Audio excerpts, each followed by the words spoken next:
Welcome everybody and to our Celebrating National Sporting Heritage Day session on the eve of National Sporting Heritage Day for 2023. Lovely to see some faces that I know and some faces that are new to me. For those of you I've not met, I'll just my name's Fran Stovald and I run the Workforce Development Programme for Sporting Heritage. So it includes webinars like these and our conference and our networks. So there's workforce development things you can get involved in with Sporting Heritage, but that's not what we're here to talk about today. We'll be focusing on National Sporting Heritage Day. I'm going to do just a quick bit of housekeeping before we make a start. We are recording this session, so feel free, if you're more comfortable to have your camera off, you're more than welcome to dip in and out as suits yourselves.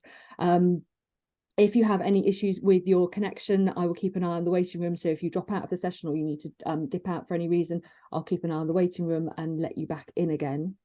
We're going to start with an introduction to National Sporting Heritage Day. We're going to hear from our sponsors, Microform, who are with us today, and a number of case studies. And I know that some of you have activities that are involved already with National Sporting Heritage Day, so I may come and ask you what you're up to as well. And then we're going to have a sort of a general discussion about what makes for good activities, what you would like to do, how as an organisation Sporting Heritage can support you to celebrate your sporting heritage, and everything else in between. One last person in the waiting room. So I think that's all my topping and tailing done and out of the way. Justine, can I hand over to you to talk about National Sporting Heritage Day and where it all started? Thanks, Fran. Hello, everybody. So I'm Justine. I'm one of the directors of Sporting Heritage. And as you know, Sporting Heritage is generally about ensuring that we look after collections, support you to do that, support you to understand more about the different collections and diversify those collections. We set up in 2012, and as a result of the Olympics, we were seeing people say, we've done Sporting Heritage now, we don't need to think about it again. And we knew, obviously, that that wasn't the case, that there were a lot of collections that weren't being properly supported or shared, that most of those collections were held in the community or within sports organisations, and the wider heritage sector was still not thinking largely about where does sport fit within our organisations, and how does that support greater access to audiences. So National Sporting Heritage Day was set up as a direct response to that, to have an annual event that said these collections are really, really valuable. They're important to individuals and communities. They speak to people in ways that other collections don't. And to make that kind of like raised awareness of the importance of those collections ongoing. And we weren't sure whether it would be something that would be of interest or taken up, but actually it's grown year on year. We've trended on social media. We're seeing increased interest and involvement in National Sporting Heritage Day across all different sectors, which is brilliant. It's starting to show that real knowledge of why these collections are valuable. We have seen an increased need for funding and support for sporting heritage.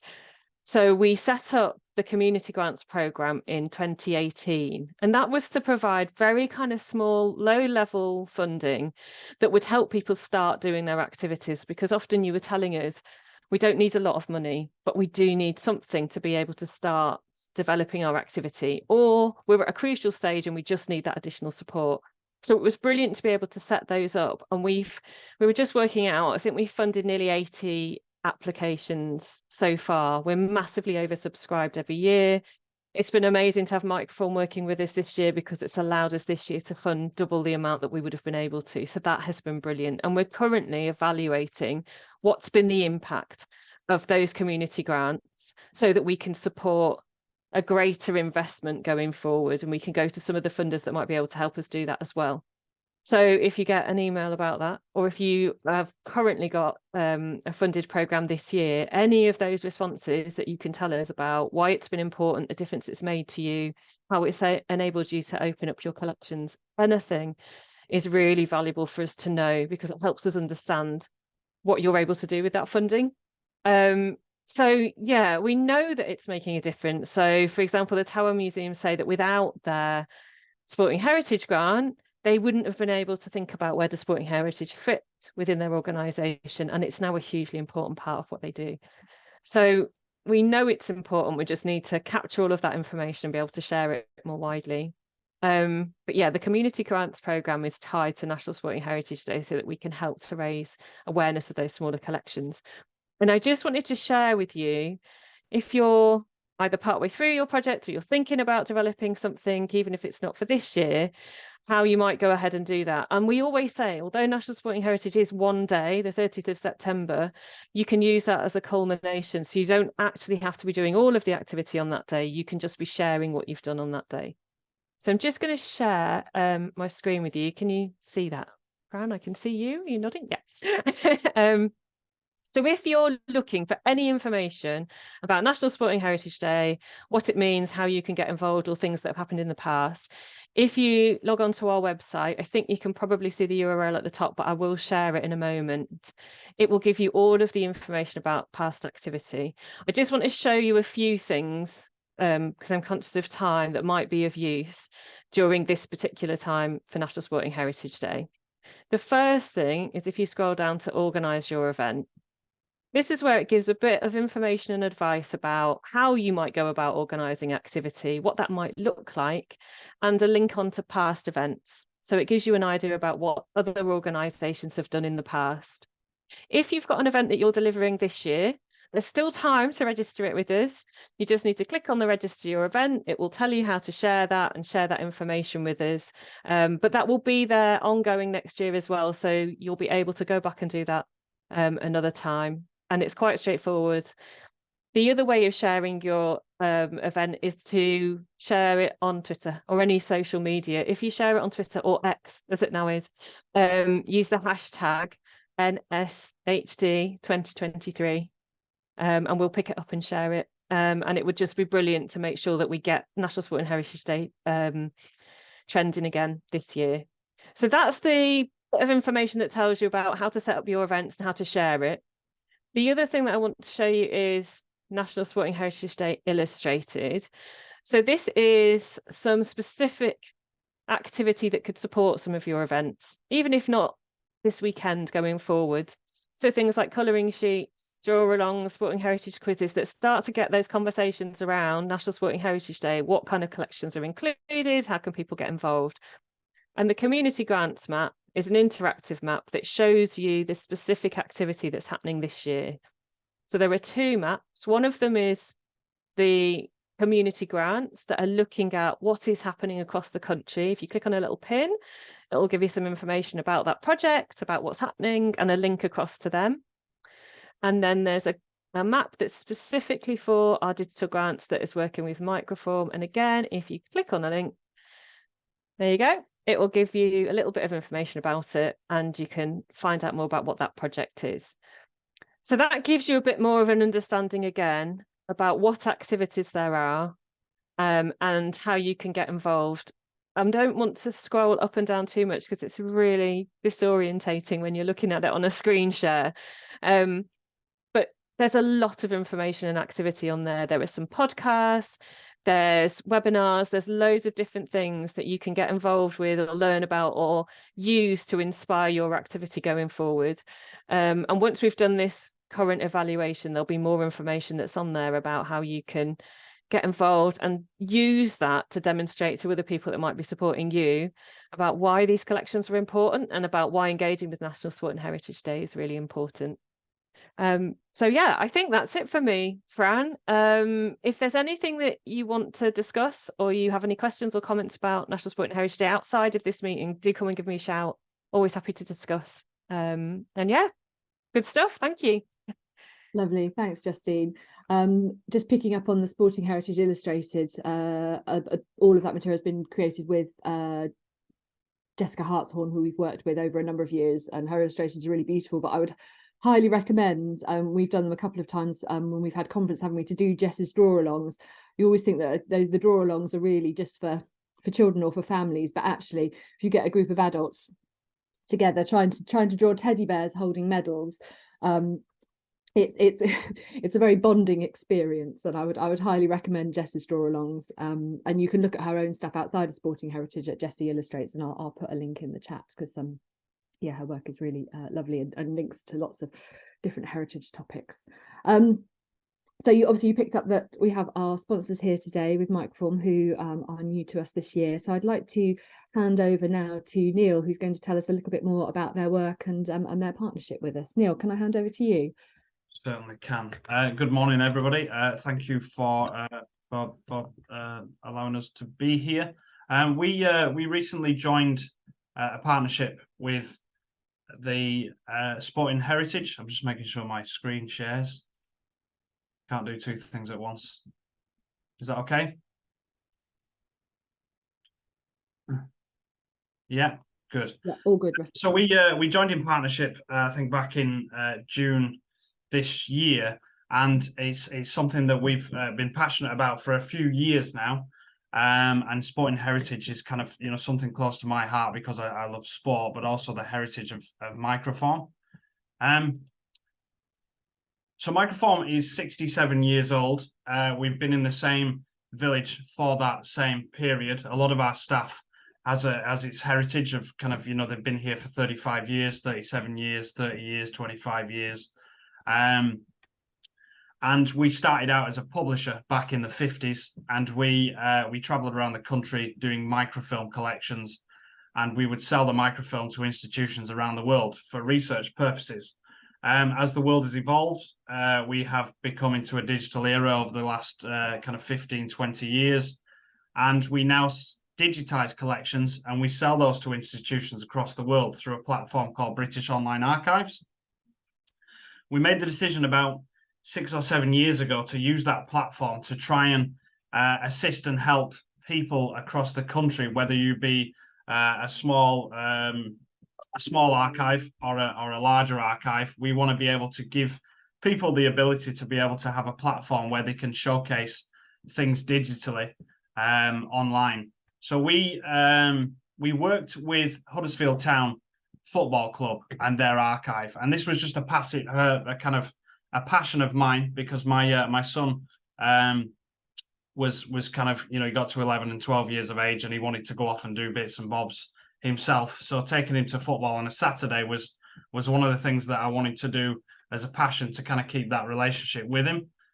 Within about 6 or 7 months of watching football, he ditched me to go and watch it with his friends. So he now takes his shirt off and swings it in the cowshed on a Saturdays. And, I think it's a really good thing that we did it, because, on a Saturday, there's about 7 or 8 of them, and they travel around the country, and he goes and watches the football. And, it continues that kind of heritage of fans, from a younger age, going to watch the football. So as somebody in business, I joined the business club, but I could see that the heritage of the club wasn't kind of projected enough to the people around, especially to my son, etc.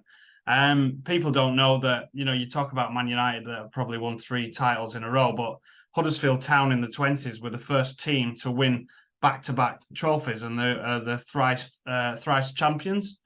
So using our British Online platform, we developed this platform, which is easy to use. It can showcase people's archives, but you can start to develop it yourselves. And what we did was we announced to Huddersfield fans that we were going to do this, and we had somebody come forward with 16,000 programs in their back bedroom. We had a chap called John Ward that had, I think he had 311 lever arch files that he'd sat and typed himself. We had somebody that had a lot of women's football archives. But it's, for people out there that are struggling to demonstrate things digitally online, this platform is a very easy and cost-effective way of bringing your archive to life. And this is something I can send a link out, and you can have a look around yourselves later on. But it's a really easy way. We found last week that the National Table Tennis Archive has been developed over a number of years by a lady who is passionate for that archive, and a lot of the stuff sits in her garage. It sits in a loft.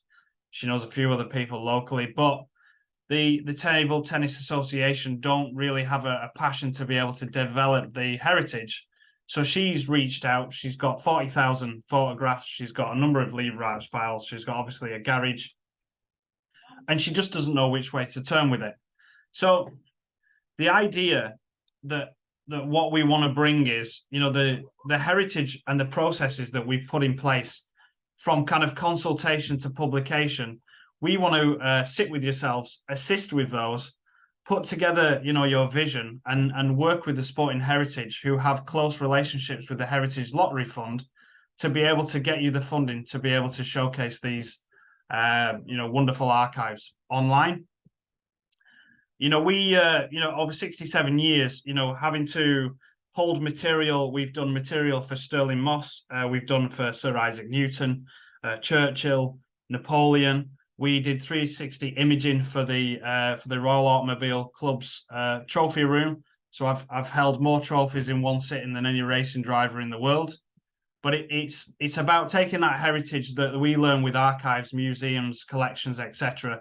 And probably when you're sat there at home with a collection of your own and you don't know which way to turn, we can assist you and sit and talk about that. And it's just really about, after this event, if there's people that have a want or a need, let's just jump on a call similar to this, talk about what you've got, and see how we can help you and put together that funding request that Justine and the lottery funding will be able to assist you with.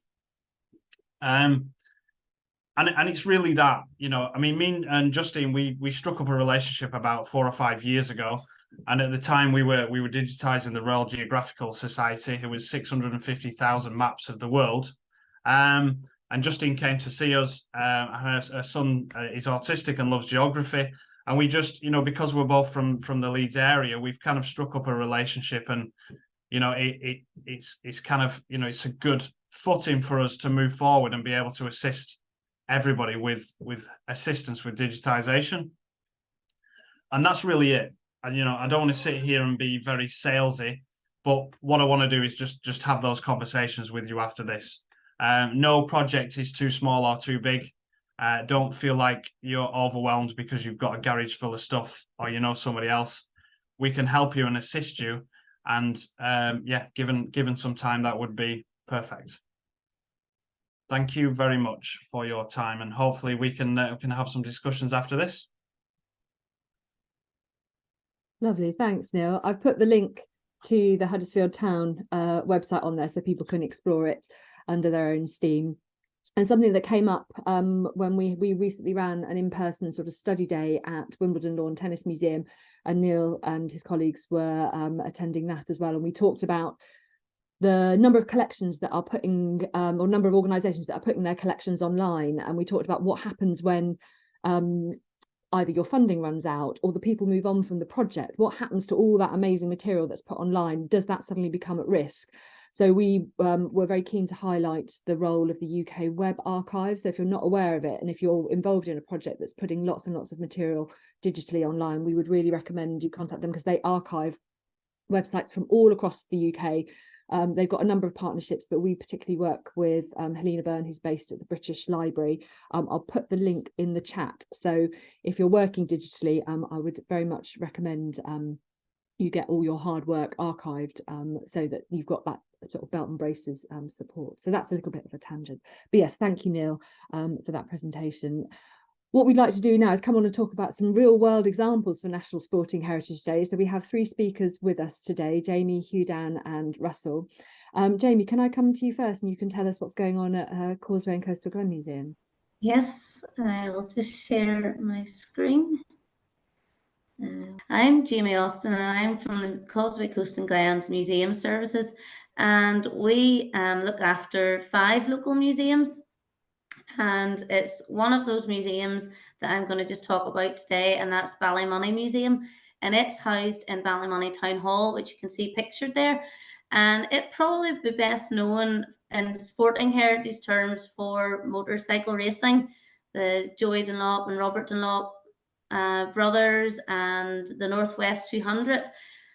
So we get a lot of visitors, and for that sporting heritage. But for us, we just wanted to focus on something that was a little bit different and highlight another sporting heritage that was very particular or very precise to Ballymoney Town Hall, and that was the heritage of dance. If you could, next slide, please. So the heritage of dance in Ballymoney Town Hall, there was lots of Irish dancing festivals that would have happened, but also lots of tea dances, not only just in the town hall, but also in community halls around Ballymoney and around the local area. And after World War II, these local dance halls, and at times transformed community halls, were at the centre of the social life in our communities. Some had been dancing venues since Victorian times, and others were adapted and built for purpose of community dances.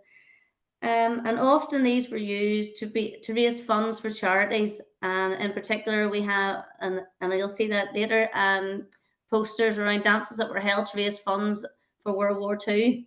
So there was always a great community cause and a great community feel to the dances that were held in the Ballymoney Town Hall.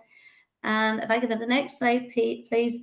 So this is just a picture of some of the pieces that we have in Ballymoney Museum's collection. And that just looks at the War Charity Ball poster that we have. We have a collection of photographs. There's only one there, but we have a collection of photographs of different dances that took part, some invitations that have the local people's names in them, as well as to who was invited and what it was for and what the money was raised for and things. So there's a really lovely collection that has been given over the years by local people. We also, in the background of one of those pictures, you can see there's a dance halls venue map. So that map shows all the different community venues and dance halls in the Causeway Coast and Glens Borough Council area, where everybody went and had their little dances at the weekend. So that's just nice. And we have that display up at the minute as part of this grant. We have that up because that will be the wee area where people will be going through. We'll promote that on social media on Saturday as well. But it just gives a little bit of the history of dance halls of the time. So if I can have the next slide, please.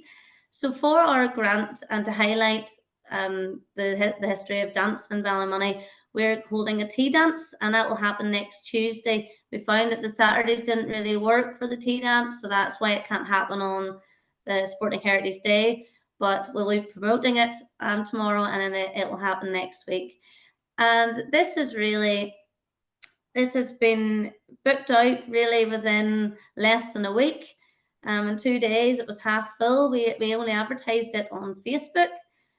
We didn't even get to do the press release. So that just really shows the importance of coming together and socialising. It went out for senior citizen groups, as well as open to the public, open to our local heritage groups as well. And yes, the support behind it has been really great. We have 5 care homes coming, and it's representative of, we have quite a big borough, quite a big area, and we are represented from all of what was the legacy borough area. So it's been really great to have so many people coming from all over to Ballymoney for this tea dance. And it's just such a lovely time for everybody to come together and to chat, to share memories. We will have some flip books out of some photographs of the dance halls from around the areas. We also felt it was important to address loneliness. And I know COVID was a couple of years ago, but that's still something that's very much coming through in a lot of what we do. And I had a lovely phone call from a lady who had rang to book a place for her mother. And she was so delighted to get in because she said her mother has not went out since after COVID. You know, she has not. She would have socialized a lot, and this was her way of getting her to come and just chat with other people. And even if they don't dance, they will come, they will tap their feet, they will sing along, or they will chat with other people and share memories. And that's just really what this event is about. It's just getting everybody in to share their times at the dance halls.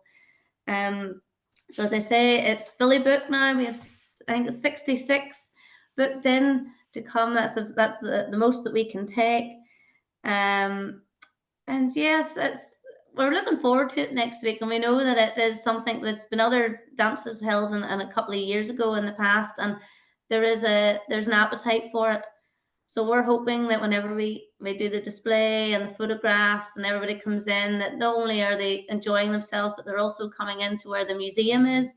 They're seeing our collection, they're seeing what we can do and how we can support the communities. And hopefully we can build on this to more sporting heritage events in the future. And that's me. There's just another slide at the end, which is just where you can follow us on Instagram, and the QR code for Instagram isn't working, so I've just put the wee link as to where you can follow. But we have an Instagram page and a Facebook page, and that's just our promotional stuff there. Lovely, thanks, Jamie. So do you think you will repeat? You say you've obviously had quite a lot of demand for the event. So do you think it'll become a regular part of your programme? I think it will. There was a lot that tried to book, and then obviously it was fully booked. And 60 was the capacity, but I put a little bit of a leeway in case nobody turned up. But yes, we have ones wanting to come after Christmas, and it asked will we be doing anything maybe January, February time, because they've got like a lot of the community groups maybe have their program done to Christmas, but then they say that January, February is quite a slow or quite quiet time, and they would be liking to come back again if we were to hold another one. So it's definitely something that we're going to have a chat about and find funding or find money to just kind of do it again. Well, it's a great example how we always talk about how sport has that ability to cut through so many different sort of agendas, so that, as you're saying, tackling that sort of loneliness and well-being sort of side. I think social dancing, I don't know how many of you have social danced in the past or do social dance now, but it is a lovely way to do that. I'm based in Brighton, and there's a lot of social dancing here across all the generations, and you can social dance all over the world. So if you start social dancing, if you want to use it to travel, or if you want to do it for reminiscence, or just learn from people who, like as you have at your event, Jamie, have people who actually dance when it was the thing to do on your Saturday or Friday nights within your community. It's a really sort of, gives you a really lovely feeling. But thank you. I'm sure we'll come back and have more questions for you later. Hugh, can we move on to you? Do you want me to share your presentation? Oh, you're on mute at the moment, Hugh. There we go. Right, let me just bring it up.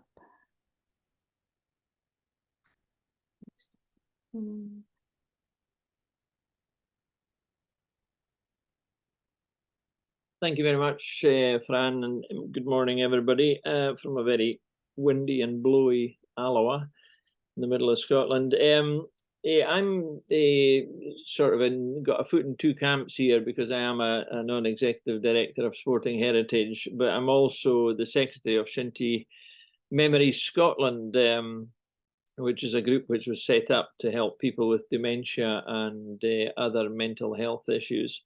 Unfortunately, our chairman couldn't be with us today, so I'm stepping in just to explain what we've done, or what we're proposing to do with this project. Shinty's been propelled into the limelight this weekend because one of our current players is Robert McIntyre, who is playing golf for Europe in the Ryder Cup. And there was a very funny video appeared on, I think it was on Facebook, where all his teammates were trying to work out what Shinty was and how his Shinty skills would be of any use, any conceivable use to them in the Ryder Cup. He's not playing this morning, but we think he'll be playing this afternoon. So he's given the sport a bit of a profile that we didn't really expect, but it's going to be interesting just to see what comes out of it. So the yearbooks, if we could move on to the first slide, please. Incidentally, I'm very pleased to say that there are more Shinty projects appearing in this year's Sporting Heritage Day than there have been before. I think, if I'm right, there's 3, but anyway, we'll concentrate on this one at the moment. This is what we're talking about. It doesn't look like a lot, but it is one of the most significant collections of historical material relating to the sport of Shinty. It is what it says on the tin. there are 52 yearbooks have been published to date, starting in 1971, and it's been a long-term aspiration of a lot of people involved in the sport to have the contents of these yearbooks digitized, because it is a hugely important, perhaps the single most important repository of the game's unofficial history, if I can put it that way, because it's not the official records of the game in the sense that the governing body has been involved since the early days, although it is more involved now, and I'll come back to that. But the yearbook started in 1971, and without the leverage and the collaboration between the various parties involved here, the governing body, Sporting Heritage UK, Microform, all that kind of teamwork, we wouldn't be able to undertake this, because it's quite a hefty piece of work to digitize, not in the grand, some of the numbers we heard earlier in terms of other sports and what they have and hold. But this is, in terms of our sport, the single most important thing apart from the official records of the game. So 52 yearbooks in all. One of the very simple things to note is that the first 3 volumes, these are my own personal bound volumes. I had the last 2 sets. They're slightly different if you look very carefully to the previous 2 on the right hand side. Had them bound recently to complete my own set. The only one that's not now bound is 2022, so I'm going to start another decade there to build it up. That kind of collection, particularly in its bound form, is extremely rare. It doesn't really exist. There aren't many people who have all 52 yearbooks, and I've been very lucky over the years to accumulate them. And 1 or 2 people who have complete sets are assisting us with this digitization project. So if you go back to the beginning, Fran, with the next slide, one of the things I pointed out there was that the shape, style, and certainly contents of the yearbook have changed dramatically over the years. And in its original form, it was, can't quite see the outline of the shape, but it was an A5 size, as we saw earlier. Pretty primitive when we look back at it now. Hand design, cover by a gentleman called Donald Mackay, who was a key figure in photographic terms in the early days. There wasn't much in terms of media coverage of Shinty in the national media.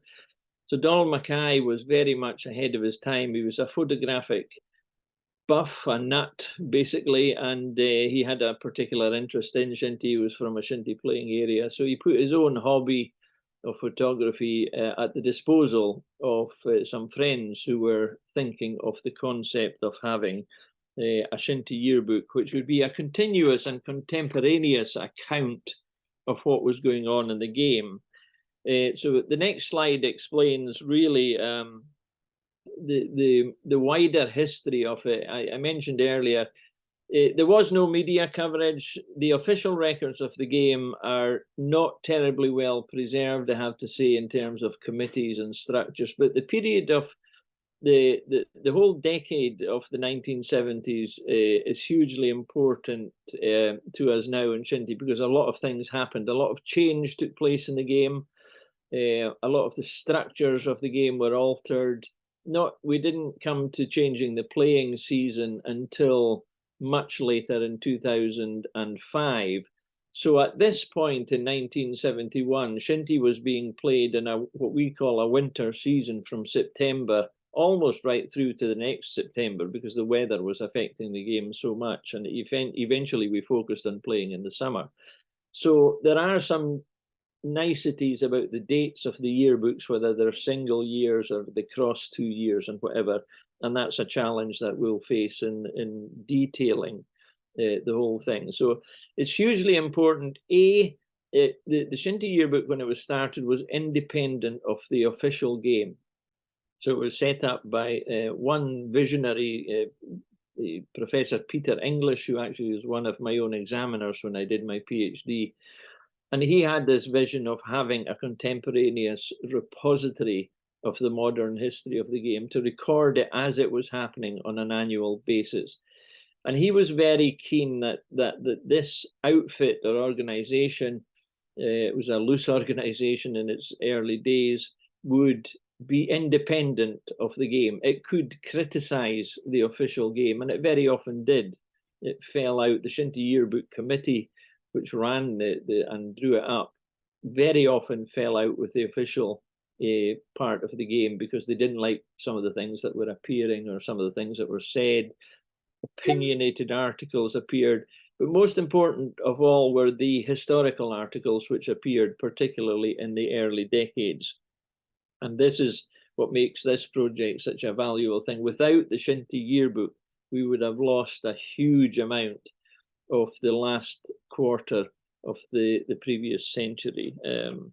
So it's changed its function a lot over the years, as I'll explain going forward, but it was aimed at Shinty people, and it has now become the go-to source for the history of the game in the last 25 years of the previous century.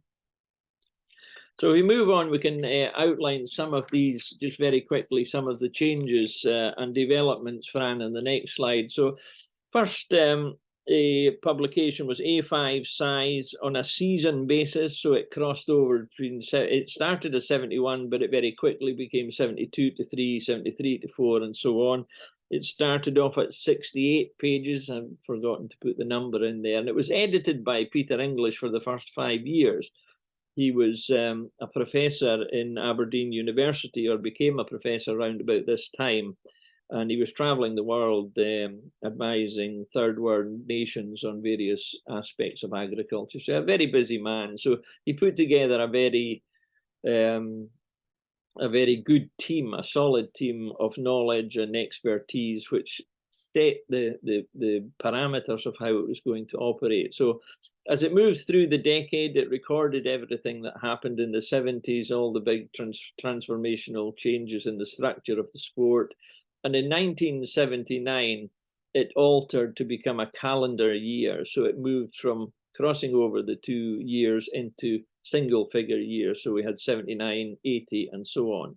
One of the biggest single changes was in 1987. It took time, and this reflects changes in technology and printing processes and all the rest of it. It changed from the A5 size, as you saw in my original picture, to A4, and colour was introduced into the cover and also into the photography which was used. And that was a huge transformation, because when you look back in it, it makes the first 5 or 10 or 20 look quite primitive in a sense, because they were using hand artwork and all the rest of it, and the whole process of producing the book had changed, but it stayed round about the 68 pages all the time. And it had relatively small print runs, 1,000, perhaps 2,000 at its most, and has suffered over the years, I have to say, from the clubs and the membership of the game saying they would buy it and then turning out they wouldn't buy it.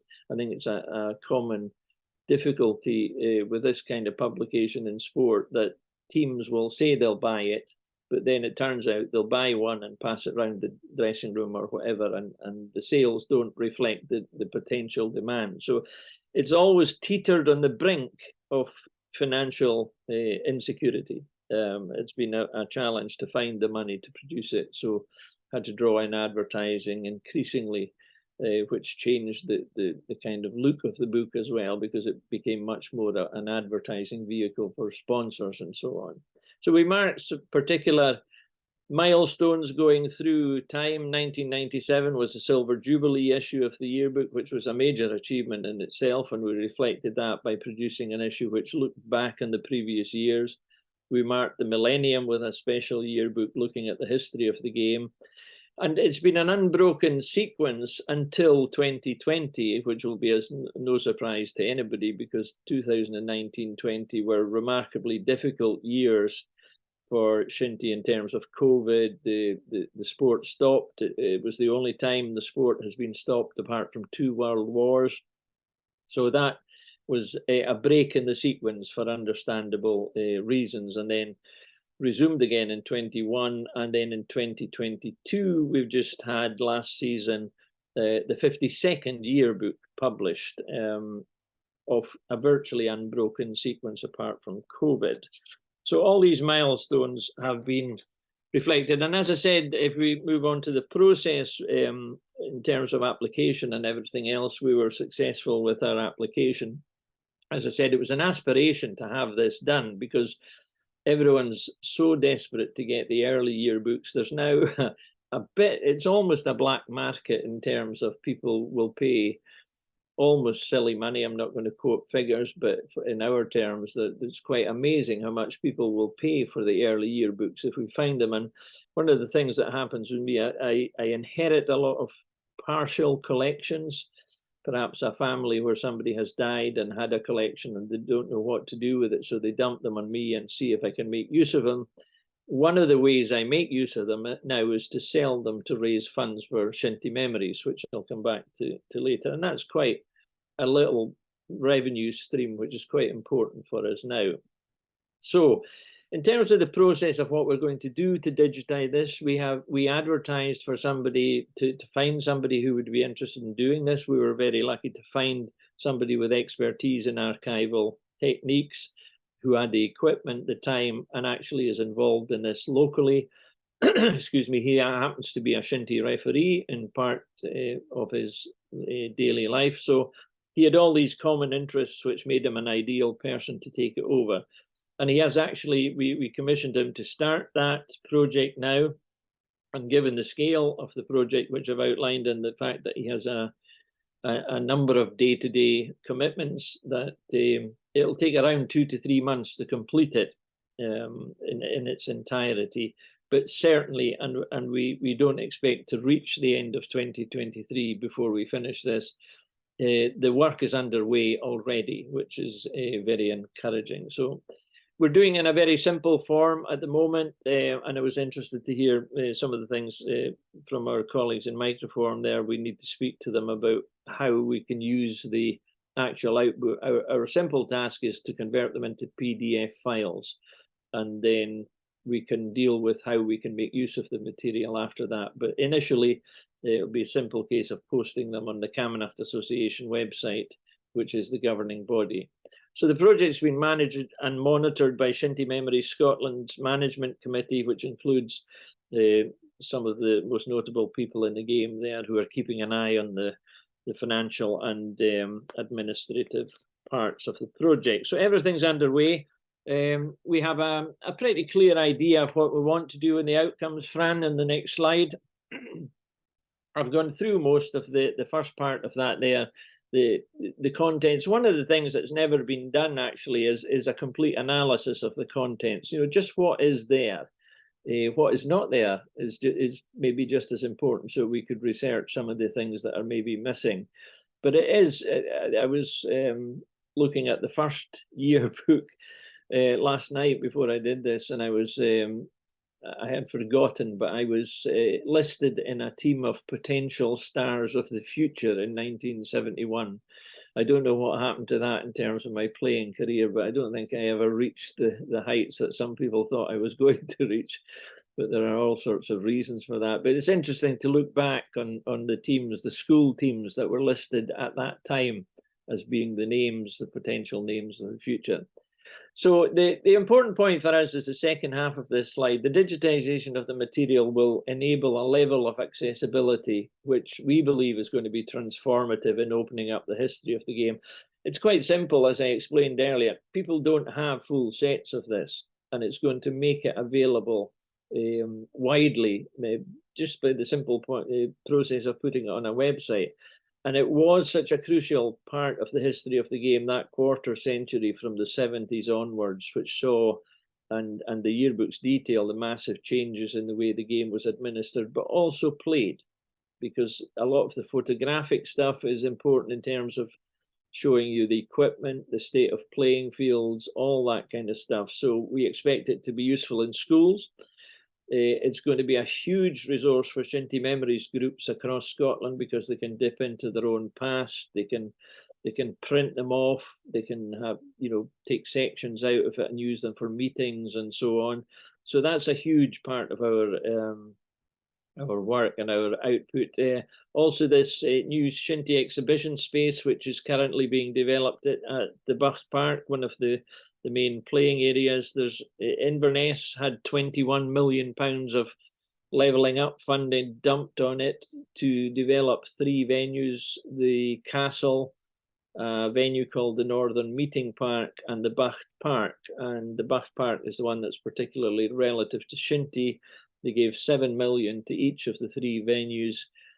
As part of that, we've got a Shinty exhibition space, and we will be using this material to build other materials, whether they're cards, films, projections, all sorts of stuff. So that is now underway, and that has to be completed by 2025. The Bacht Park has been closed just 2 weeks ago after our Big Cup final, and the work is now beginning on building these spaces and doing the other renovations. So the other most important beneficiaries will be the Shinty clubs and players and administrators themselves. Anyone with an interest in the history and the heritage of the game, this will be the go-to source. And as I said, accessibility is key for the whole thing. So if we move on, just very quickly to round this off, this is just a reflection of how it changed from the small booklet. This was the first colour version, and this had a huge impact, certainly in terms of interest and sales, because all of a sudden you could do things with an A4 volume, which you couldn't do previously with the smaller A5 size, and 10 pages were added over time, so it's moved from 68 to 78 pages. If you move on to the next one, brings us bang up to date. This was the last one which was published. You can see dramatic change in terms of design. The Camanachd Association, the biggest probably change of all is that the Camanachd Association, the governing body, now produces the Shinty yearbook. It simply wasn't possible to keep it going on a voluntary basis run by a voluntary committee who were raising the money as well as producing the content. So now the marketing arm of the Camanachd Association produces this. They hire professional designers, as you can see, and the whole look, the whole feel of the book has changed. It is, I have to say, this is not a criticism, it's a statement of fact. It is much more of a corporate vehicle than it ever was or was ever intended to be. So it's very unlikely you would find any articles in these volumes these days which are critical in any way of the Camanachd Association, because they see it as part of their own promotional material. It still retains the core elements of obituaries, facts, the contemporaneous accounts of cup finals, matches, developments, all that stuff is still there. It's just that the purpose has changed significantly. Some would say not for the better, but that's not to say, that's, as I said, not a criticism in general. The very fact that it still exists is the main thing. It's a much more professional production. They have ownership of it. It's produced regularly on time, excuse me, at the end of the season. And I think it will continue. It's certainly important in terms of sponsorship, promotion, and all the rest of it. And it's a very important vehicle for us. And that will be the last volume that we'll be scanning, because at the moment, but we would anticipate that the scanning process will continue now in the future. But without this financial support from all the different bodies, we just couldn't have done it. But it's a huge piece of work and hugely valuable piece of work, and we're very grateful for the support we got for it. So there you are. Is that your last slide, Hugh? That's it. Yeah. Lovely. I'll stop. Quite happy to answer any questions about things I did say or didn't say. So. Well, I love the idea that there's a black market in early records. I think that sounds great. But so true what you say. You know, we hear that echoed across sporting heritage collections, not the black market side, but how important it is to have a resource that records those early histories. So many organizations we work with or talk with are spending a lot of time going back and trying to track those early records of team lists and player dates, game dates and match scoring lists, all that stuff. And the fact that you've got it there, and interesting that obviously, as you say, it was started outside of the Camanachd Association, but obviously over time they've realised the value of it. And although that's obviously changed the Yeah, well, I think if you went to any governing body, Fran, they would say that their first priority is to keep their sport on the field on a Saturday and a Sunday in as full a form as it can. So everything else takes secondary priority.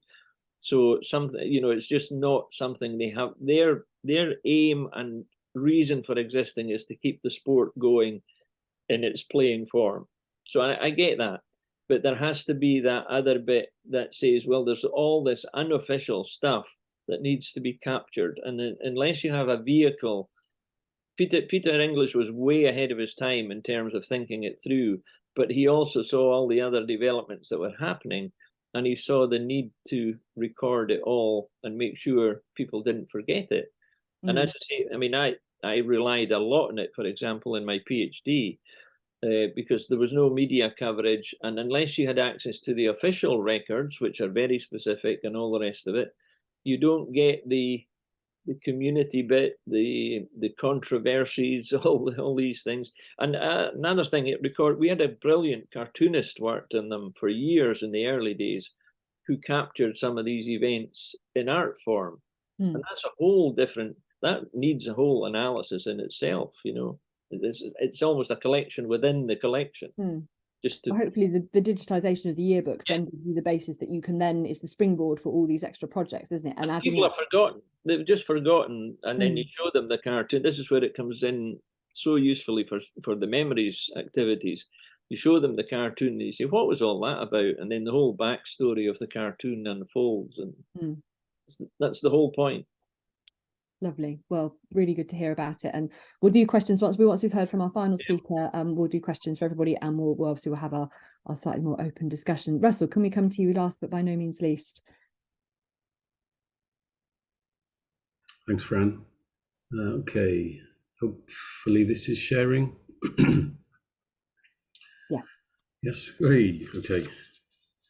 Bore da, morning. This is about a Cardiff project, which is my home city, although I'm in a hotel room in Sligo, just a bit further around the coast from Jamie. Yeah, and they're doing the rounds, kind of like clearing rooms. So I've put the do not disturb, but they seem to be ignoring it. So hopefully I'm not going to get interrupted again. Like Hugh, I also wear a couple of hats, one of which is sporting heritage related. But this morning I'm very much in a community capacity and sort of context. And I think actually it kind of triangulates quite nicely. And I'm sure Fran knew this is why it's been put together in this way, but I hadn't realized the content of the previous speakers. Jamie's coming in perhaps a bit more from a heritage perspective. Hugh's come from sort of within the sport. This is very much just a community perspective on sporting heritage, and dates back to a project that we were successful in a community grant award back in 2021. So again, has a post kind of COVID pandemic, post lockdown context as well. So will they now skip forward? Sorry, the community group is Friends of Hayley Park. So for those of you who know Cardiff, or maybe don't know Cardiff particularly well, you obviously got the city centre down towards the bottom of the screen, not far from the docks. The Millennium Centre is just sort of where it says City Centre, the C and the I, Cardiff Rugby Club, Cardiff Arms Park and the Rugby Club just next door. Basically trace the River Taff, past Sophia Gardens and the cricket ground, all the way Llandaff Cathedral, to get to the top left-hand corner of this map, and you have Hayley Park, which is sort of, I've kind of put a little red perimeter on it. And that little blue dot is my house, because that's on Google Maps. We're right on the banks of the Taff Trail, the cycle route, which goes right from the docks all the way up to the Brecon Beacons, runs through the park as well. Yeah, it's our little park, and we're very proud of it, and we support the council and community organisations to make the most of it, and to protect its interests, but also to educate people about sustainable development, about wildlife, all sorts of different things. It's home to Llandaff North Rugby Club, who play, I think, Division 4, I think, in the National League. That's them in the 70s. And again, if people know Cardiff, or the M4 stretch just to the north of it, very, very faintly in the distance, in the top right-hand corner of the 70s team pick, you might just see Castell Coch. at the mouth of the Taff Valley, just past the M4. So again, just giving you a sense of geography. It's home to Llandaff Cosmos Football Club, who play in the local Cardiff leagues. We are just a short hop away from Llandaff Rowing Club. And again, you can just see in the distance of the middle photo, the steeple from Llandaff Cathedral itself. So the rowers will come up quite often past Hayley Park. We once upon a time had a bowling green with a pavilion, but sadly that has now gone. And kind of I leave that picture in not for sort of nostalgia purposes, but to kind of show that, you know, these facilities aren't ever guaranteed. They can be lost. They can be left to decay. And sadly, we lost that bowling green. Again, I think very much echoing, I hope, what Jamie was saying about people kind of socialising. It's kind of creating their own spaces for leisure opportunities. The Glamorganshire Canal, I guess one of the main principal arterial routes of the industrial world, runs through our park, or ran through our park. It's been filled in since then. But of course, for local people, was very much where they would gather, you know, for leisure, for swimming, for diving, for all the sort of the japes and things that we do as kids. And I thought that's a nice picture as well, that you know, people organise their own kind of leisure activities as well. So this is an aerial map I quite like. It's taken from the Second World War, I think 1942. So we're now looking south. Pretty much every other photo has been looking north. We're now looking to the south. You'll see on the left-hand side the canal running. You'll just see the little bridge where that previous photo was taken from. You've got the River Taff kind of pretty much running right down the middle, top to bottom in this picture, all far, far more built up now, sort of suburban, sort of Llandaff on the right. This is Llandaff Yard on the left, now known as Llandaff North, and you can just see the outlines of allotments that the Ministry of Defence put on the park. They commandeered the park for the war effort, and there's some other sort of facilities and things that were helping that, because we've also got not only the canal that was still operating then, but we've also got a main sort of train line, literally millimeters off this map to the bottom left-hand corner, and again brought so much coal down from the South Wales valleys into Cardiff docks and Penarth docks and Barry docks. And again, talking about this because it does set a little bit of the context as to what our project was about and why we wanted to do it. You'll also see just at the top, you'll see the bowling green and the pavilion. Just to the right of that is a little sort of pitch and putt type course or courses that was put into the park when it was opened in 1926. And our tennis courts again would just be to the beyond that picture to the top, at the top there as well. And as well as the sports I've mentioned, it's home to sort of sevens rugby. British baseball has been played there in the past. Local schools use it for sports day because a couple of the schools don't have green spaces of their own within their facilities. So it's used for that. You know, as well as cycling on the Taff Trail, dog walking, and you name it. There's some basketball rings there as well. So it's very much, you know, lots and lots of different sports sort of played there. So specifically, our project was to raise awareness of this chap on the left called Claude Percival Hayley, after whom the park is named. But actually, a lot of people don't know why it is called Hayley Park, and they don't know anything about Claude. There is nothing in the park other than the name of it to sort of signify his importance and his relevance to the park. So Claude was born in 1875 in Charles Street in Cardiff city centre to probably a lower middle class, upper working class family. He was brought up as a member of the Congregational Church community and congregation in Cardiff city centre. Was very academically gifted, did very, very well in school, and came to have some quite a sound sort of business acumen as well. And he became very, very wealthy, but he wasn't born into wealth as a family. And he was secretary of the Cardiff Coal Exchange, as well as director of all sorts of businesses, including a very prestigious architectural firm that designed a lot of buildings around Cardiff docks. And so that located him very much at the heart of kind of Cardiff's industrial business elite, much of which was connected in some way to coal, because Cardiff was absolutely booming in the late 19th century.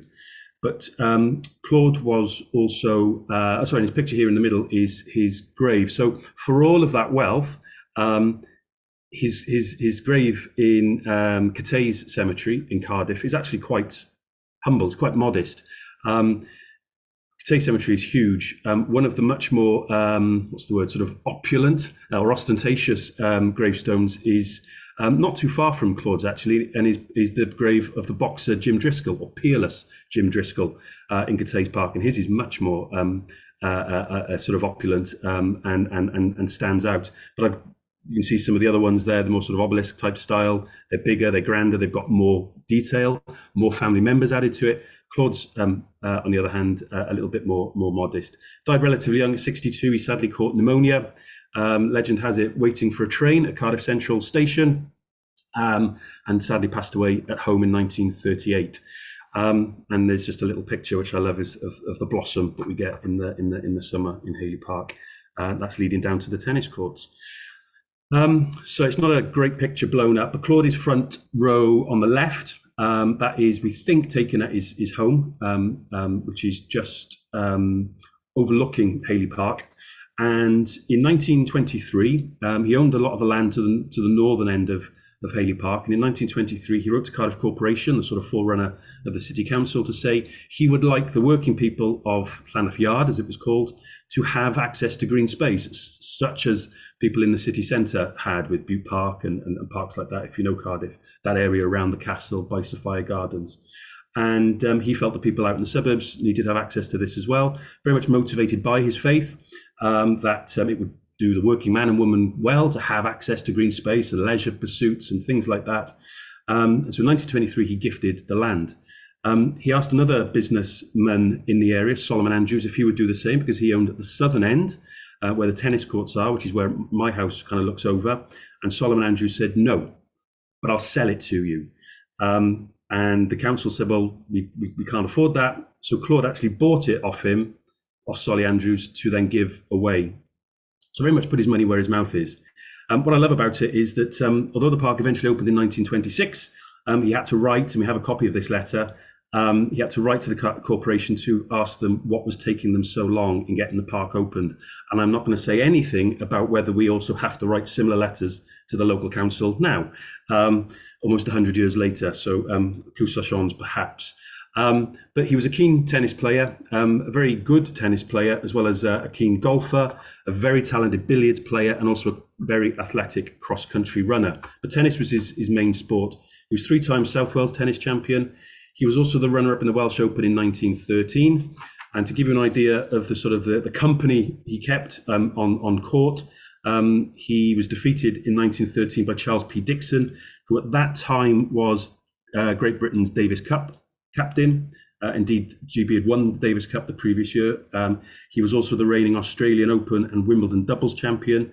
And Dixon the previous year had also won a gold, silver and bronze at different tennis events at the 1912 Stockholm Olympics.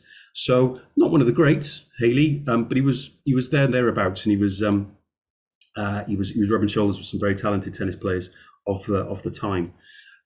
He also, once his competing days finished, patronised a lot of tennis in Cardiff and South Wales. So he would pick up the costs for travel and accommodation for representative teams and players playing outside of Wales, as well as sort of putting money into maintenance of courts and things like that. And the reason we have courts is not really, frankly, because of Cardiff Corporation / Council's generosity and benevolence. It's because Claude insisted that when the land is gifted over, that there would be sports facilities. So this heritage, this history of sport in our park and the accessibility of it in these courts, anybody can rock up any time of the day or night and they can play tennis. For how long that remains the case is a little bit of a bone of contention, but I'm going to keep things positive.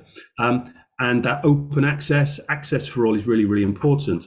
And if we think of someone like Emma Raducanu, who was obviously, I think, a very successful British tennis player at the minute, I understand that she started playing on courts like ours in her home community, I think in Kent.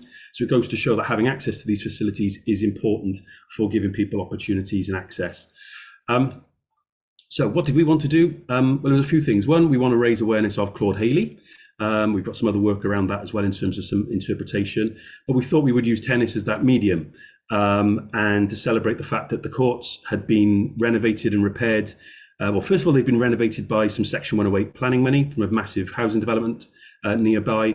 But then, due to flooding on the Taff in 2020, where these courts were submerged by about 6 or 7 feet, such was the severity of the floods. Pontypridd, the town of Pontypridd, was very badly damaged a little bit further up the Taff that year. They were eventually sort of repaired and renovated. So again, we wanted to celebrate the fact. And for us, as well as a community group as Friends of Hayley Park, green spaces during the pandemic, it really hit home with us. It hit home with lots of people, but it really hit home with us how valuable green spaces were for people and how important they are for people's mental health and well-being. So, for us, it was an opportunity to kind of re-emphasize that and to kind of keep that message alive, if you like, in our kind of post-pandemic engagement, reminding people that there's this community group helping support the park and maintain and preserve the park, and people can get involved and so on. So we pulled together some of the heritage that was in disparate places. A local volunteer and resident who sadly passed away earlier this year, Colin Morgan, he did some research as well and covered a couple of little things that we didn't know. There's a tennis competition called the Hayley Cup that is played for by I think Radda and Rabina tennis clubs in Cardiff. We never knew that because there's no one really involved with tennis in our group.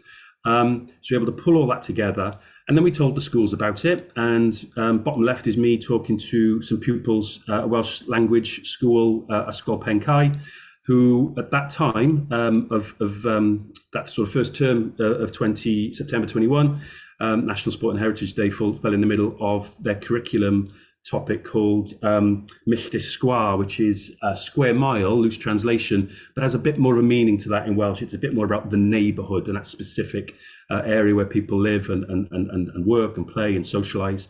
And they talk usually about Roald Dahl, because he was from Llandaff. They'll talk about the Taff, they will talk about the cathedral perhaps and things like that.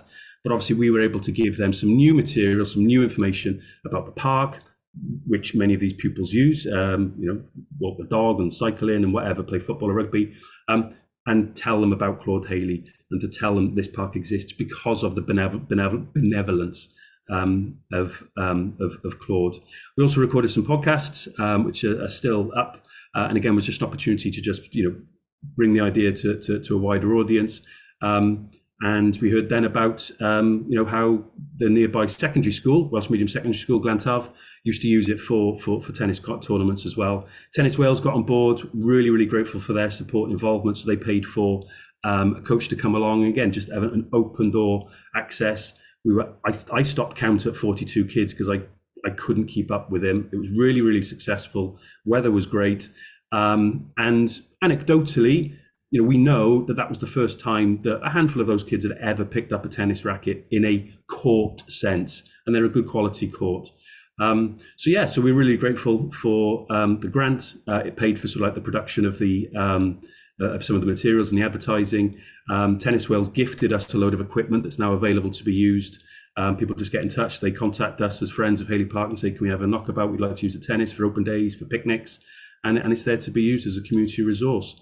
And now the schools every now and again get in touch and they ask us to come and host a little visit or to come in and talk. And we can do it in English, we can do it in Welsh. So really good project. People still talk about it. Really, really grateful. And we'll probably put a few more pictures out over the weekend, as we usually do, because we try to make it all sweat. I think that's about it. Looking at these notes, yeah. So thank you. Thanks, Russell. It's similar to Jamie's example. It shows that you can't talk about sport in isolation. It sounds like with the Friends of Hayley Park, sport is that glue that's bringing the community together, isn't it? And it's just, becomes sort of that magnet. But as you've obviously got, there were lots of the elements of that history that needed pulling together, and the National Sporting Heritage Day community grant allowed you to do that. And yes, you spotted that the way that I've chosen the speakers, you were spot on. I've chosen you from all different walks of the Sporting Heritage membership, just to illustrate how broad the Sporting Heritage banner is. We're very aware that we are a really broad church at Sporting Heritage. Everything from community groups to national governing bodies of sport to independent sports clubs to heritage and community. And we're also very aware that so much of the knowledge about sport sits outside of some of those more traditional organisations, and it sits with those who are playing it. So that's another reason for to encourage people to get involved with National Sporting Heritage Day, to share some of those bits of knowledge that sometimes you're not aware of. And I think in each of your projects, the little nuggets have come up that you weren't aware of before until you start talking with other people. So thank you very much to our three speakers. We've got about 15 minutes left. Has anybody got any questions for our speakers before we move on and chat more generally? Jenny? It's really probably aimed at Hugh Dan. Can I ask why you would have chosen the route of using to pay for microform rather than, say, using an agency like the National Records of Scotland? No, I mean, there's no particular reason. We applied for the grant through Sporting Heritage. It's as simple as that. The microform thing is part of that. I mean, we haven't spoken to microform at all. I was the first sports writer in residence at the National Library of Scotland in 2017, and I raised it internally at the time, and the bottom line was there was a massive list of priorities, and we weren't going to be anywhere within the next 2-3 decades getting the thing done by the National Library, for example. It's part of the reason we haven't gone anywhere with it is just the pressure of time. We haven't been able to I'm now retired, whatever that means. So it means I have more time to look around for help and support. But we've never really explored it, but we've always come up against the stumbling block of we don't have the sport of shinty doesn't have the resources to do, I referred to earlier about keeping the sport going and playing. That's the main priority. Everything else takes second place. So digitizing and archives and all that stuff is kind of off the radar until it becomes a big issue for whatever reason. And we've tried various avenues before. We've just hit a brick wall. The lottery fund we've had terrible experiences with, I have to say, in terms of trying to get help. So we're open to help from anyone, but this was the first opportunity that came up that was straightforward and that we could do it. It's being done by this fella, Andrew Mackenzie. He's doing all the work himself. Okay, so you've managed to do that through a grant, just through the grant. The grant, yeah. I mean, we applied for the grant to Sporting Heritage UK. We got the grant to do the specific job. And is Andrew Mackenzie a volunteer or a professional? His job, he's called his business. He's called the Highland Historian, and he is a professional archivist and historian. He does things, for example, he does talks, a lot of talks on the Flying Scotsman, the train that goes up to the Highlands. They have entertainment and a series of talks. It's not dissimilar to what happens on cruise ships. He does guided tours of the Highlands, but he's got all his degree is in archival work. I mean, we're very lucky to have him, but he has a specific interest in shinty as well. As I said, he referees and he's connected to one particular club. So he knows the game, and I mean, he was an ideal candidate for us. So just to clarify, he's doing it as a volunteer? No, he's doing it. He's being paid. The grant is paying him to do it. Yeah. That's fine. That's just one of the issues about all of this is, and I think this is, I may be wrong, but I think this is true of most sports. If you rely on volunteers to do big projects like this, I think they virtually always fall to bits, because people can promise you they've got as much time. And I mean, our volunteers, for example, on Shinty Memories, are working flat out. I could be working 5 days a week on this. I kid you not. No, I mean, I'm retired, but I just can't do that. I physically can't cover the country. I totally understand, because I'm involved in hockey, and we're no different from Shinty in that the national governing body has no money for anything except sport. Exactly. I chair the Heritage Hockey Group, and I could do the same as you, but I can't. See, I think the other thing about having a professional relationship funded, you have control. You can have a time frame. I mean, I'm not breaching any confidences here. We're paying the person involved a small sum to kick it off, and we're paying him, I think, 75% of the funds on completion. So, you know, the thing has to be a professional relationship, and it guarantees, okay, something might happen, but we don't anticipate it. But if you have that kind of relationship, you have control over it, and you can get the thing done. If I was to give this to a volunteer, if I was to volunteer to do it myself, it wouldn't be done within the time scale. I can guarantee you that. Quite understand. So many other pressures, you know. So will Memories Scotland be the kind of access point for people to look at this information, or? Well, I'm going to answer that very carefully, because there are a lot of issues. We've had trouble getting into Memories Scotland, would you believe? Getting any meaningful relationship with them. We're supposed to be, but we can't break into it. It's unbelievable. So the first point of contact, I don't want to go into too much of that detail, other than to mention that it's been difficult for us to get into Memories Scotland. Not every local authority has signed up to it, for example. I think it's 24 of the 32. Now, 8 of the ones that haven't signed are shinty playing areas. So that doesn't really help us. If we go to a library and say, we're here to be part of Memories Scotland, they say, what's that? It's not fulfilling what it set out to be.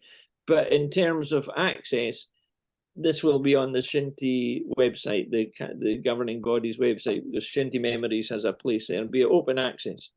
Right, yeah. Can I just ask briefly about Buck Park? Just what's the scale of the exhibition centre you're hoping to have?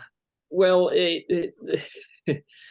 we can't say we're hoping to have it. We're going to have it or bust. It's a complicated thing. There are 2 parts to the Bach Park funding. One is to renovate the stand and the changing rooms, the back, which are just horrible at the moment. So they're going to put in a brand new suite of changing rooms, which is brilliant. There's no money going to be spent on the field. That's fine. It's what it is. And the building is 5 meters by 25. That's the size, the physical size of it. It's not huge. It's not going to be like the National Museum in Chambers Street, but we have money to build the building. But the grant did not give us money to kit it out. So right now, we're sitting there with the potential of an empty building, unless we find the money to kit it out and put everything in it. And who's we? Who's we? We being the Camanachd Association or the Heritage Committee who are looking after it. There's a separate group. High Life Highland, the local authority, look after the 21 million and delegate it. I mean, the castle is taking, I mean, the castle's phenomenal. Northern Meeting Park will be great.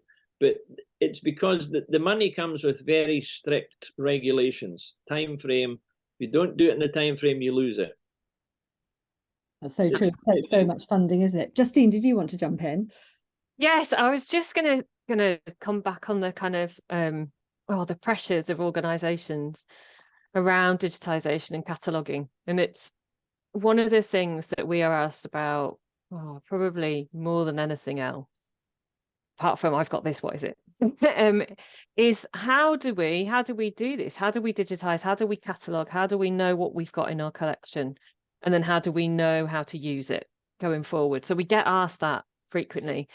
And because a lot of funding that exists needs to have a really strong output. So there needs to be a really clear community output that happens as a result of whatever project you go in for. Digitisation has got to be part of that and central to that. It can't just be something that happens on its own. And often that's where sometimes it's difficult for organisations to think, how do I do that? How do I make sure that the digitisation I need to do is also going to have the outputs that someone like the Heritage Lottery want?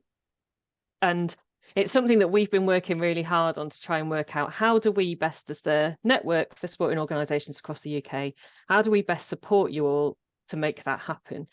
And it's why working with Microform has been crucial, because it's helping organisations just have that initial contact and that initial discussion that says, well, we do that, we can help you think about what might that look like.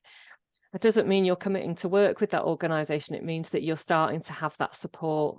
And Microform are brilliant in the fact that they are also that kind of family-centred organisation. They believe in sporting heritage, and we're really careful about who we work with and how we make that happen, because we know a lot of our organisations are small, voluntary-led, and need the right kind of guidance and support. And any money that you get has to work really hard for you. So yeah, that's why the questions that you're probably sitting there with, Jenny, are happening for maybe 90% of sporting heritage organisations that we come across. And we're looking at how do we do that across all the things of development for sporting heritage. So all those different questions that you might come across, that kind of really clear professional support and advice that says, okay, this is what you can do to kind of move on to that next level. And then how do we help you access funding for that? You know, how do we support you to write those applications for the lottery funds, that you know how to do it yourself and get the funding to deliver? So yeah, it was really just kind of to come back and say we can help with those, and also with the networks, which we're probably already tapped into through Scotland Network, of other people like you who've been down that road before and can say, this has worked and that hasn't. Yeah, thanks. That's helpful. Thank you. And Neil, did you want to jump in quickly, and then I'll come to you, Russell? Just similar to what Justine said. I mean, as I said, the sporting heritage is you feel this together. But what is from Microform's point of view, because we deal with museums, libraries, archives, people at the very top, like the VMO or the British Library or museum, you know, they get all the money, and everybody, you know, they put an application in because they've got the correct writers and the bid teams and all the infrastructure, and they take all the money, and they're the ones that kind of benefit the most. But we work with local study libraries, we work with small archives, you know, people like yourselves that don't have access to be able to have the bid writers to put through the lottery funding. How do we do it? Where we're going to go? You know, and as we said, it might not necessarily be that Microform are the benefactors in terms of digitization. There may be somebody else locally that, you know, instead of collecting an archive from Aberdeen or from, you know, from Southend at the bottom of the country, it's about giving you the assistance to do whatever it is. Because as you said, from a volunteer point of view, it's very difficult to drive a project forward, but we can put that infrastructure in place and help you manage them once you do get that funding, and not just leave you alone to drive it forward. And it's those kind of conversations that we can help you with. And then once we've put together the journey, we can sit with Justine, and she can and access the funding and then get you to where you need to be, so you don't feel alone in that process. And those are the kind of conversations that we would like to have after this, if you want to have them. Thanks. Russell, you were going to jump in. Yeah, it was really just sort of in response to that issue, which I'm not unsympathetic to, with governing bodies, their priority. I mean, Hugh touched on it in his presentation as well. Their priority is the sport and the infrastructure of their sport and clubs, etc. But I think that's where I think one of the things that conversations that we've had, Justine's been involved with them. We've recently appointed, this week has kind of gone public, a first sporting heritage ambassador from Wales, Pippa Britton, and she competed internationally for Wales and Britain in archery. But she's just finished a term as vice chair of Sport Wales, and she wasn't really aware of us. So now she's still on the board, though no longer as vice chair. That term is finished. But she took a presentation last week to a board meeting to say, actually, look, this is the work that's taking place. This is the relevance. So she gets it.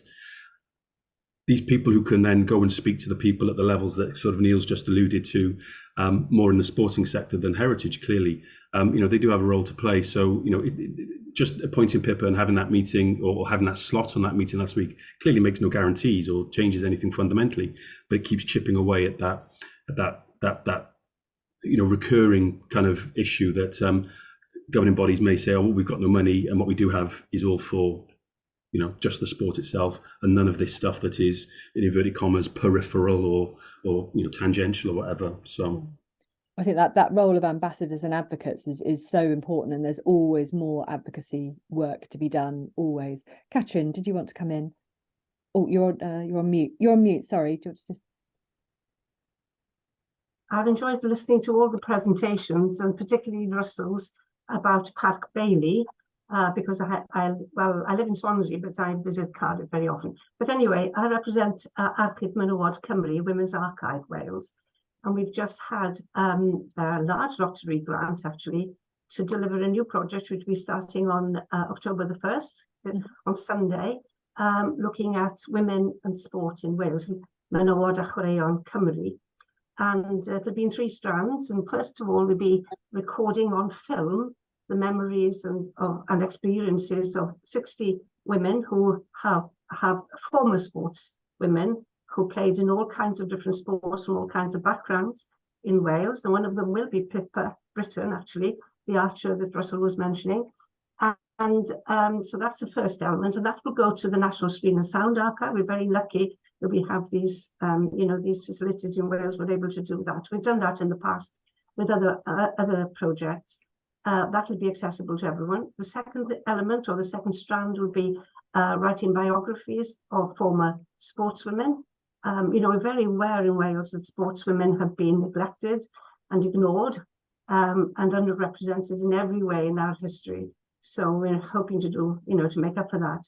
And the third strand is trying to collect photographs, community sport in Wales, village, school, photographs, all kinds of sports. And these we were helped in this by the People's Collection Wales, again in the National Library. So we're very lucky, they're very willing to help us. And, I just feel, listening to everyone else, that perhaps we've been lucky in getting the grant, we're able to deliver this particular project. We've got 2 years to do it, and we hope to do so successfully.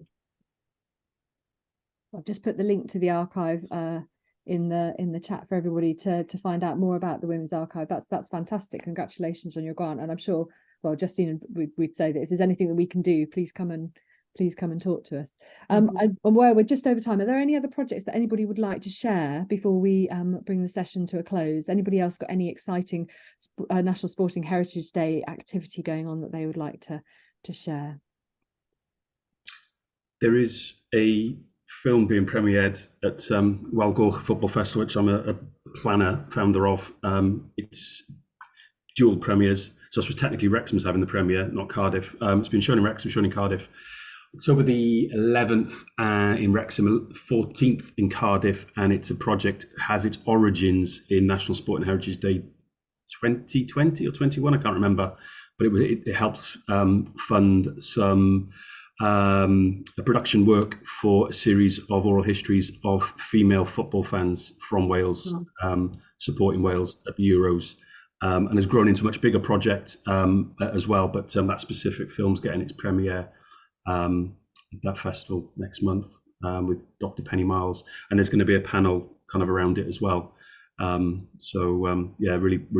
pleased that it's grown to such an extent that it has, when it was just an idea way back when. That's how all these things start, is it not, Russell? Just starts with just one tiny idea that grows and grows and grows. I put the link in for the festival. In fact, Penny was giving you a plug, or giving Sport and Heritage a plug in Chile a couple of weeks ago, because she has a research interest in Chile. She was over there at a conference, and she mentioned the program, mentioned the film and the organisation. So so if you need any volunteers to go over to Chile on Sport and Heritage's behalf, I'll happily be that soldier. Very kind of you to take one for the team, Russell. That's really kind. Anybody else want to share anything before we come to a close? I thought you were going to jump in there, Hugh. Well, thank you so much to everybody for joining the session today, and thank you particularly for our speakers, Hugh, Dan, Jamie, Russell, and Neil from Microform. And I know that Daniel, you're sat in the back there observing. I know you're just back from Hull's.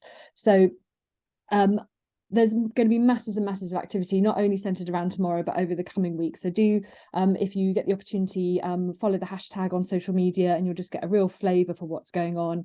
Also check out all the resources. So even if you haven't been able to take part this year, we're an annual event. There'll be community grants available for next year as well. And as Justine was saying, and hopefully with the support of Microform, we'll be able to fund as many projects as we can just to get that seed funding to actually make things happen. And we'll do a big wrap up, I would imagine. And actually all this year's community grant winners are all listed on the website. So if you want to see a flavour of the other projects that have been listed, so there's straightforward community grants, and then there's the new tranche for this year, which is the digital one supported by Microform. So thank you very much for everybody's time today. I hope you have a great rest of your Friday and enjoy National Sporting Heritage Day tomorrow. Thank you very much. Bye-bye.